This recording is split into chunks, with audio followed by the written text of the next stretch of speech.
నమస్కారం అందరికీ. ఇవాళ మనం సంగీతంలోని ప్రాథమిక విషయాలు తెలుసుకుందాం.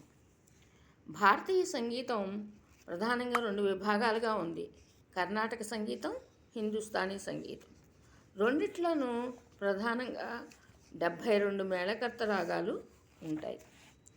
హిందుస్థానీలో 10 థాట్స్ ఆధారంగా రాగాలను విభజించారు. కర్ణాటక సంగీతంలో ప్రాథమికమైన లక్షణాలను బట్టి 72 మేళకర్తలుగా విభజించారు. ప్రపంచ సంగీతంలో అత్యంత వైజ్ఞానికంగా వర్గీకరణ చేయబడ్డ సంగీతం మన కర్ణాటక సంగీతం. జనక రాగాలు అంటే ఏంటి? జనక రాగాలు అంటే సరిగమ పధని అనే 7 స్వరాలు సంపూర్ణంగా ఉన్న వాటిని జనక రాగాలు అంటారు. ప్రధానంగా ఆరోహణ అవరోహణ క్రమంలో కూడా ఈ రాగాలన్నీ, ఈ స్వరాలన్నీ ఉండాలి. వాటిని జనక రాగాలని, మేళకర్త రాగాలని, తల్లి రాగాలని అంటారు. తర్వాత తెలుగు సంగీతంలో, ముఖ్యంగా కర్ణాటక సంగీతంలో రాగాలు, వాటి భావాలు అంటే రసాలు మరియు అవే ఏ ఏ సమయాల్లో పాడాలి అనేది సమయ నియమాలని ముఖ్యంగా ఉన్నాయి. వాటి విశిష్టత తెలుసుకుందాం. రాగాలు, భావాలు, రసాలు. 1 భక్తి భావరసం, శాంతరసం. మాయామాళవ గౌళ అనే రాగం ప్రశాంతత, భక్తి శ్రద్ధలకు సంగీతం. సంగీత సాధన మొదలుపెట్టే చిన్నపిల్లలకి మొదటగా ఈ రాగంతో మొదలు పెడతారు. హిందోళం మనసుకు ప్రశాంతత, నిశ్చలమైన భక్తి భావాన్ని ఇస్తుంది. సావేరి శంకరాభరణం, గాంభీర్యము మరియు నిర్మల భక్తికి ప్రతీక. కరుణ, బాధ, విరహరసాల్ని ముఖారీ రాగం ప్రతిఫలిస్తుంది. శుభపంతూరాళి హృదయాన్ని ద్రవింపజేసే ఆవేదన, లోతైన భక్తి మరియు వేదనని వ్యక్తపరుస్తుంది. పున్నాగవరాళి కరుణ మరియు విరహ వేదనకి అనుకూలమైన రాగం. శృంగార ఆనందరసాలకి కళ్యాణి రాగం అనుకూలం. ఆనందం, వైభవం, ప్రసన్నతని వ్యక్తపరుస్తుంది. మోహన రాగం శృంగారానికి, మధుర అనుభూతులకి, ఆకర్షణకి ఇది ఉపయోగిస్తారు.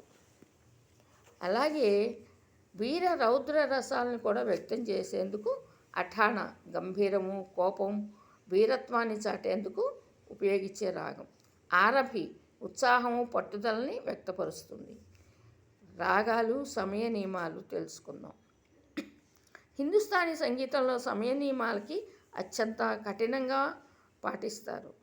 కర్ణాటక సంగీతంలో కూడా కొన్ని రాగాలకి నిర్దిష్ట సమయాలకి ప్రాశస్త్యం ఉంది. ఉదయం బ్రహ్మీ ముహూర్తం, వేకువజామున. భూపాల రాగం, మలయమార్తం. వేకువజామున నిద్రలేపే రాగాలు. ఇవి సుప్రభాత సేవకు, భగవంతుడిని నిద్రలేపడానికి ఉపయోగిస్తారన్నమాట. భౌళి, బిలహరి సూర్యోదయ సమయాన ఉపయోగించే రాగాలు. ధన్యాసి ప్రాతకాల భక్తిభావానికి మంచిది. పగల ఉదయం 9 తర్వాత నుంచి 12 లోపల. అసావేరి, సావేరి ఉదయం 9 తర్వాత అనుకూలంగా ఉంటుంది. శుభపంతూరాళి మధ్యాహ్న సమయానికి ముందుగా పాడటానికి అనుకూలం. సాయంత్రం అంటే సంధ్యా సమయం, ప్రశాంతత మరియు రోజు ముగింపును సూచించే విధంగా ఉంటాయి ఈ రాగాలు. పూర్వీ కళ్యాణి సాయంత్రం సంధ్యా సమయానికి అత్యంత అనుకూలం. మంజరి పగలకు రాత్రికి మధ్య సమయం అంటే సంధ్యాకాలంలో పాడుకునే రాగం. రాత్రి వేళలు కళ్యాణి, మోహన. తొలి రాత్రి వేళలో, ఈవినింగ్ తర్వాత వచ్చే ఫస్ట్ నైట్కి పాడేందుకు శ్రేష్టమైన రాగాలు. కాంభోజి రాత్రి సమయంలో రక్తి కట్టించే రాగం. నీలాంబరి జోలపాటలకి, సుఖనిద్రకు అనుకూలం. పిల్లల జోలపాటలకు ఇది చక్కగా వాడతారు. కేదార గౌళ రాత్రి వేళల్లో పాడే ప్రశాంతమైన రాగం. మంగళకరమైన ముగింపుకి, ఏ కచేరీలో అయినా, సంగీత కార్యక్రమానికైనా ఆనందకరమైన ముగింపు, శుభకంగా ముగించింది అని చెప్పడానికి మధ్యమావతి రాగాన్ని మనం ఉపయోగిస్తారు. ఇది సర్వదోషాలని పోగొట్టి శుభాన్ని కలిగిస్తుందని నమ్ముతారు. నియమాలు ఆరోహణ, అవరోహణ రెండిటిల్లోనూ స్వరాలు సంపూర్ణంగా 7 ఉండాలి. 2 స్వరాలు వరుస క్రమం తప్పకుండా ఉండాలి. 3 సా షడ్జము మరియు పా పంచమం స్థిరంగా ఉండాలి. 72 మేళకర్త రాగాలు విభజన. 72 మేళకర్త రాగాలను 12 విభాగాలుగా చక్రాలుగా విభజించారు. ఒక్కొక్క చక్రంలో 6 రాగాలు ఉంటాయి. శుద్ధ మధ్యమం 1 నుండి 36 రాగాలు. మాయామాళ గౌళ 15, ధీరశంకరాభరణం 29, హరికాంబోజి 28, కరహరప్రియ 22. ప్రతి మధ్యమం 37 నుండి 72 రాగాలు. ఉదాహరణకు మేచ కళ్యాణి 65, షణ్ముఖప్రియ 56, శుభపంతువురాళి 45 అన్నమాట. జన్యు రాగాలు అంటే ఏంటి? జనక మేళకర్త రాగాల నుండి ఉద్భవించిన రాగాలను జన్యు రాగాలు, పిల్ల రాగాలు అంటాం. డెరైవ్డ్ రాగాస్. మేళకర్త రాగం నుండి కొన్ని స్వరాలను వదిలేయటం ద్వారా, 5 లేదా 6 స్వరాలు మాత్రం వాడటం ద్వారా, లేదా స్వరాలను వంకరగా ఉపయోగించడం ద్వారా జన్యు రాగాలు తయారవుతాయి. జన్యు రాగాలు అనంతంగా వేల సంఖ్యలో ఉన్నాయి.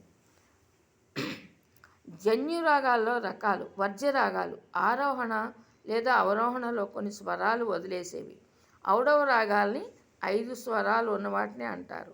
ఉదాహరణకు మోహనం, హరికాంబోజి, జన్యం. షాడవ రాగాలు 6 స్వరాలు ఉన్నవి. ఉదాహరణకు మలయమార్తం.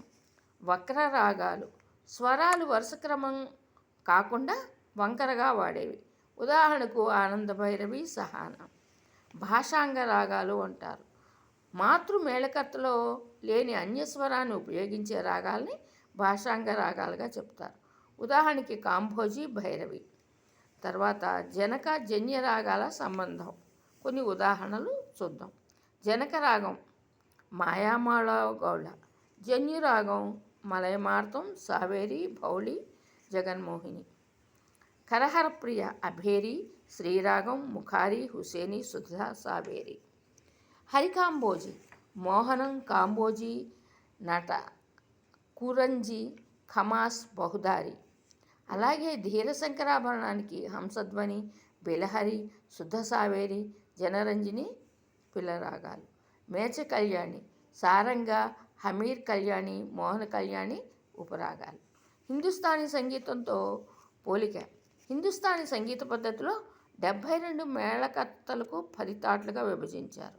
బిలావల్ కర్ణాటకలో శంకరాభరణంగా చెప్పారు. కళ్యాణి కర్ణాటకలో మేచ కళ్యాణి. ఖమాజ్ కర్ణాటకలో హరికాంబోజి. భైరవ్ కర్ణాటకలో మాయామాళ గౌళ. భైరవి కర్ణాటకలో తోడి రాగం. అలాగే కాఫీ కర్ణాటకలో కరహరప్రియ. అసావ్యాది కర్ణాటకలో నటనట భైరవి. తోడి కర్ణాటకలో శుభపంతువరాళి. పూర్వి కర్ణాటకలో కామవర్ధని పంతువరాళి. మార్వా కర్ణాటకలో గమనశ్రమ.